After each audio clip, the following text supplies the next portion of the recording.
வணக்கம் and welcome to kitchen lovers. இன்றைக்கி நம்ம கிச்சனில் நல்லா முறுமுறுன்னு டேஸ்டியான பட்டர் முறுக்கு ரெசிபி தாங்க பார்க்க போகிறோம். வீட்டில் இருக்க பொருட்கள் வச்சு பேக்கரியில் வாங்குகிற அதே டேஸ்ட்டில் ரொம்ப ஈஸியாக செஞ்சிடலாம். டைமும் ரொம்ப கம்மியாக தான் தேவைப்படும். இது எப்படி செய்கிறதுன்னு பார்க்குறதுக்கு முன்னாடி நீங்கள் இன்னும் நம்ம சேனலை சப்ஸ்கிரைப் பண்ணலைன்னா கண்டிப்பாக சப்ஸ்கிரைப் பண்ணிக்கோங்க. நீங்கள் பண்ணுற ஒவ்வொரு சப்ஸ்கிரிப்ஷனும் எனக்கு ஒரு மோட்டிவேஷனாக இருக்கும். வாங்க இப்போ ப்ரிப்பரேஷனை பார்ப்போம். ஒரு மிக்சிங் பவுலில் 1 கப் அளவு அரிசி மாவு எடுத்திருக்கேன். இது கடையில் வாங்கின அரிசி மாவு தான். இதை நல்லா சலிச்சு எடுத்திருக்கேன். கடையில் வாங்கின மாவை இருந்தாலுமே நீங்கள் நல்லா சலிச்சு எடுத்துக்கோங்க. அரிசி மாவு பாக்கெட் கிடைக்கலனா கொழுக்கட்டை மாவு, அப்படி இல்லைன்னா இடியாப்ப மாவு பாக்கெட் கிடைச்சா அதை கூட நீங்கள் யூஸ் பண்ணிக்கலாம். ஆனால் புட்டு மாவு மட்டும் யூஸ் பண்ணாதீங்க, ஏன்னா அது கொஞ்சம் கொரப்பாக அரைச்சிருப்பாங்க. பொட்டுக்கடலையை மிக்சியில் நல்லா நைஸாக அரைச்சி சலிச்சு எடுத்திருக்கேன். அதிலிருந்து 3 ஸ்பூன் சேர்த்துக்கலாம். கூடவே 2 ஸ்பூன் கடலை மாவையும் சலிச்சு சேர்த்துக்குவோம். இப்போ இதில் 2 ஸ்பூன் அளவு பட்டர் சேர்த்துக்குவோம். பட்டருக்கு பதிலாக நீங்கள் நெய் கூட சேர்த்துக்கலாம். நான் இன்றைக்கி நெய் தான் சேர்த்துருக்கேன். 1/2 ஸ்பூன் சீரகத்தை கையால் நல்லா நசுக்கி வச்சுருக்கேன். அதை இப்போ நம்ம உள்ளே சேர்த்துக்குவோம். கொஞ்சமாக பெருங்காயத்தூள், தேவையான அளவு உப்பு சேர்த்து எல்லாத்தையும் கையால் இப்படி நல்லா மிக்ஸ் பண்ணி விட்டுடுவோம்.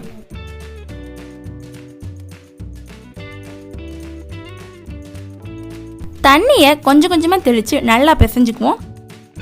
எனக்கு 1/2 கப் அளவு தண்ணி சரியாக வந்துச்சு.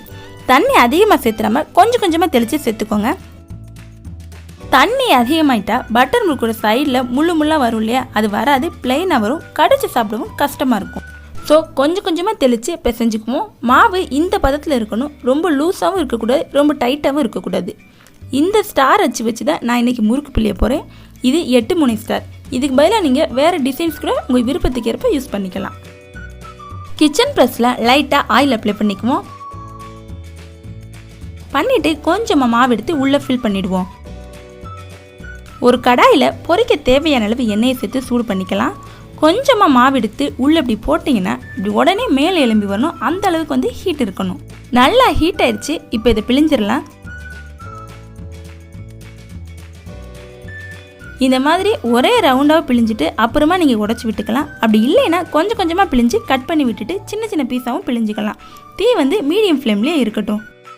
பிழிஞ்சதும் திருப்பி விடக்கூடாது, அது உடஞ்சி கரைஞ்சி போயிடும். ஸோ கொஞ்சம் வெயிட் பண்ணி நுரையெல்லாம் அடங்கி சலசலப்பு குறையவும் நம்ம திருப்பி விட்டுக்குவோம். அதுக்காக அடிக்கடியும் நீங்கள் திருப்பி விடக்கூடாது. எண்ணெயில் மூழ்கிற மாதிரி இப்படி லைட்டாக உடச்சி விட்டுக்குவோம். பாருங்கள், எண்ணெய் கொதிக்கிறதுல நல்லா அடங்கி லைட்டாக கலர் மாதிரி வருது. இப்போ இதை நம்ம எடுத்துடலாம்.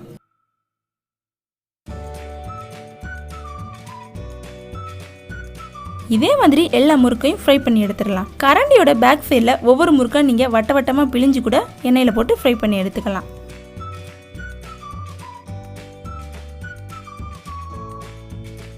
அவ்வளோதாங்க, முறுமுறுன்னு டேஸ்டியான பட்டர் முறுக்கு ரெடி.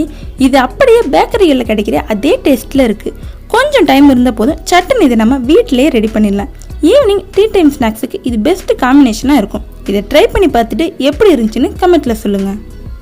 இந்த மாதிரி சூப்பரான வீடியோஸ்லாம் நீங்கள் மிஸ் பண்ணாமல் பார்க்கணுன்னா நம்ம கிச்சன் லவர்ஸ் சேனல் சப்ஸ்கிரைப் பண்ணிவிட்டு அந்த பெல் ஐக்கானே ஆளில் வச்சுக்கோங்க. இந்த வீடியோ உங்களுக்கு பிடிச்சிருந்துச்சுன்னா மறக்காமல் ஒரு லைக்கை கொடுத்துட்டு உங்கள் ஃப்ரெண்ட்ஸ் அண்ட் ஃபேமிலியோட ஷேர் பண்ணுங்கள். இன்னொரு சூப்பரான வீடியோவில் பார்ப்போம். தேங்க்யூ.